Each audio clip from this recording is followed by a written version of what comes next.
सैयदा फ़ातिमतुज़-ज़हरा रज़ियल्लाहु अन्हा की वफ़ात के बाद मौला अली अलैहिस्सलाम ने उनकी वसीयत के मुताबिक दूसरी शादी फरमाई। उस वक्त सैयदना हसन व हुसैन और छोटी ज़ैनब अभी नन्हे थे। सैयदना अली अलैहिस्सलाम ने सैयदना अकील को रिश्ता देखने के लिए कहा और कलबेसी बनु किलाब के कबीले का इंतखाब हुआ। सैयदना अली की ख्वाहिश थी कि ये खातून शुजाअत, सखावत और एसार की खसूसियात से मालामाल हो। जब रिश्ता फातिमा बिनते हज़म के घर भेजा गया तो सरदार हज़म ने अपनी बीवी से पूछा, क्या तुमने अपनी बेटी को इस तरह तरबियत दी है कि नबी के घराने में ब्याही जा सके? रिश्ता कबूल हुआ और फातिमा बिनते हज़म, जो बाद में सैयदा उम्मुल बनीन कहलाएंगी, सैयदना अली के घर आईं। वो सैयदना हसन व हुसैन को गले लगाती हैं और कहती हैं, इन बच्चों के सामने मुझे कच्ची फातिमा मत कहिएगा, इन्हें इनकी माँ याद आ जाएगी। मैं यहाँ इनकी माँ बनकर नहीं आई बल्कि कनीज़ बनकर आई हूँ। सैयदा उम्मुल बनीन ने कभी हसन व हुसैन को बेटा नहीं कहा बल्कि हमेशा मौला कहती रहीं।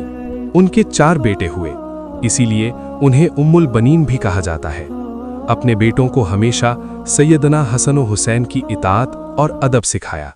उन्होंने कहा, जो वो कहें बस हुक्म बजा लाना है, बहस नहीं करनी। ये अहले बैत हैं, हम इनके नौकर हैं। उनके 4 बेटों में शामिल थे अब्बास इब्ने अली, अब्दुल्ला इब्ने अली, जाफर इब्ने अली और उस्मान इब्ने अली। सैयदना अब्बास अलैहिस्सलाम लश्कर हुसैन के सिपा सालार भी रहे।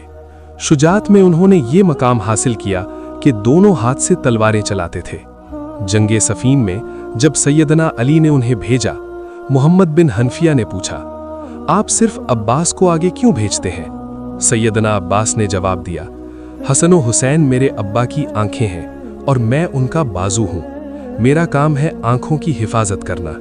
वाक़या करबला में जब एक एक करके लश्कर हुसैन के सिपाही शहीद हो रहे थे, सैयदना अब्बास ने मौला हुसैन से दरख्वास्त की, मुझे जाने दें। मौला हुसैन ने तलवारें ले लीं और कहा, बस अब्बास, तुम पानी ले आओ। इस दौरान यजीदी लश्कर पर हमला कर देता है। दोनों बाजू काट दिए जाते हैं। अभी उनके घुटने में तीर लगा, मौला हुसैन की आंखें भर आईं। सैयदना अब्बास ने कहा, मेरा तीर निकाल दीजिए और ये मेरी वालिदा से कहें कि मैं सिर्फ आपकी हिफाजत के लिए आया था। वाक़या करबला के बाद जब खबर मदीना पहुंची, सैयदा उम्मुल बनीन ने फरमाया, अब्बास शहीद हुआ, जाफर शहीद हुआ, उस्मान शहीद हुआ, अब्दुल्ला भी शहीद हुआ। जब बताया गया कि मौला हुसैन भी शहीद हो गए तो उन्होंने शुक्र अदा किया। बेशक उन्होंने हक अदा कर दिया। ये वो माँ थीं जो अहले बैत का मकाम समझती थीं।